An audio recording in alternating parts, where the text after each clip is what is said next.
Hello അസ്സാം വലൈക്കും. Arms and moms വീഡിയോയിലേക്ക് സ്വാഗതം. ഇന്ന് ഞാനിവിടെ പരിചയപ്പെടുത്താൻ പോകുന്നത് ഒരു മോമോസ് എന്ന് പറഞ്ഞിട്ടുള്ള നേപ്പാളി ഡിഷാണ്. അത് വളരെ കുറച്ച് ഇൻഗ്രീഡിയൻസ് മാത്രമേ ചേർക്കേണ്ടതുള്ളൂ. അത് വെച്ചിട്ട് എങ്ങനെ ചെയ്യണമെന്ന് നമുക്ക് നോക്കാം. അതിനായിട്ട് കുറച്ച് ഞങ്ങൾ ചപ്പാത്തിക്കൊക്കെ കുഴക്കുന്ന പോലെ മാവ് കുഴക്കേണ്ടതുണ്ട്. അതിനായിട്ട് ഞാൻ 2 കപ്പ് മൈദയാണ് എടുത്തേക്കുന്നത്.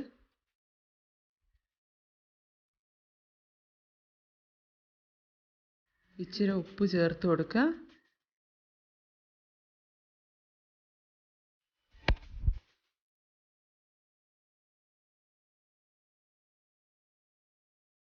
അതുപോലെ ഞാൻ 1 ടേബിൾ സ്പൂൺ സൺഫ്ലവർ ഓയിലും ചേർത്ത് കൊടുത്തിട്ടുണ്ട്.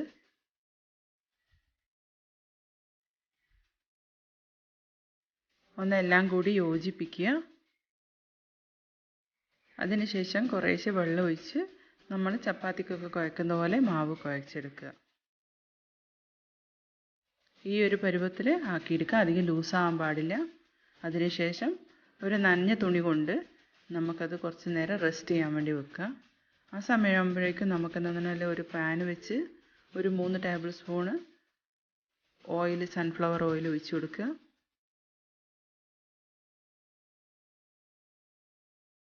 അതിലേക്ക് ഞാൻ നന്നായി ചോപ്പ് ചെയ്ത 2 ഉള്ളി ചേർത്ത് കൊടുക്കുന്നുണ്ട്.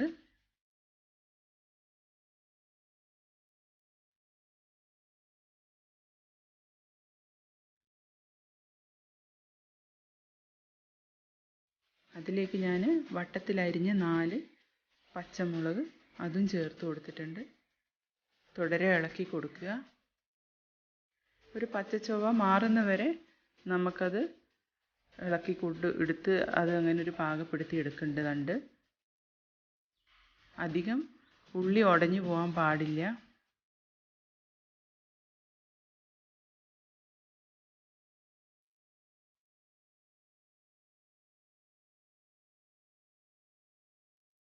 ഏകദേശം ഒന്നായി വന്നിട്ടുണ്ട്. അതിലേക്ക് ഞാൻ ഒരു ഹാഫ് ക്യാപ്സിക്കം ഇതുപോലെ തന്നെ നന്നായി ചോപ്പ് ചെയ്തത് ഇതിലേക്ക് ചേർത്ത് കൊടുത്തിട്ടുണ്ട്.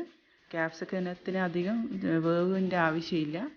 അതുകൊണ്ടാണ് ഞാൻ ലാസ്റ്റ് ചേർത്ത് കൊടുത്തേക്കുന്നത്. അതൊന്ന് നന്നായി ഇളക്കി കൊടുക്കുക.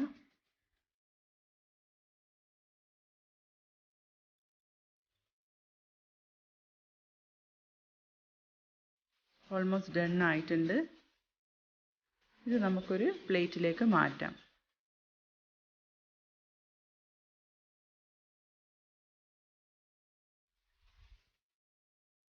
അതേ പാനിൽ തന്നെ ഞാൻ ഇച്ചിരി ഓയിൽ ഒഴിച്ച് കൊടുത്ത്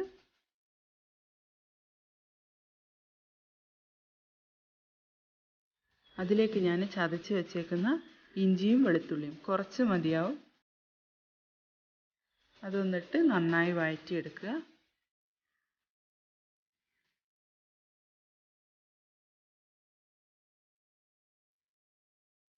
അതൊന്ന് മൂത്ത് വരുമ്പോഴേക്കും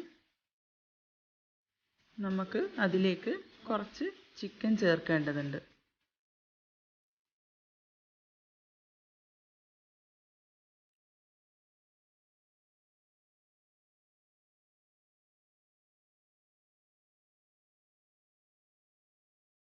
ഞാനൊരു 250 ഗ്രാംസോളം ചിക്കനാണ് എടുത്തേക്കുന്നത്. അതിൽ നിന്ന് നമുക്ക് ബോണ് മാറ്റിയിട്ട് അതിൻ്റെ ഇറച്ചി മാത്രം മതിയാവും. ഇപ്പം ഞാൻ വേവിക്കാൻ വെച്ചിട്ടുണ്ട്. അതിനുശേഷം ഒരു 2 ടേബിൾ സ്പൂണിൻ്റെ കണക്കിൽ സോയാ സോസ് ഒഴിച്ച് കൊടുത്തിട്ടുണ്ട്. ഞാൻ ഇതുവരെയായിട്ട് ഉപ്പൊന്നും ചേർത്ത് കൊടുത്തിട്ടില്ല. സോയാ സോസിന് ഓൾറെഡി ഉപ്പുള്ളത് കൊണ്ട് ഇറച്ചിക്ക് ആ ഒരു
അല്ലെങ്കിൽ ടൊമാറ്റോ സോസ് ആയാലും മതി.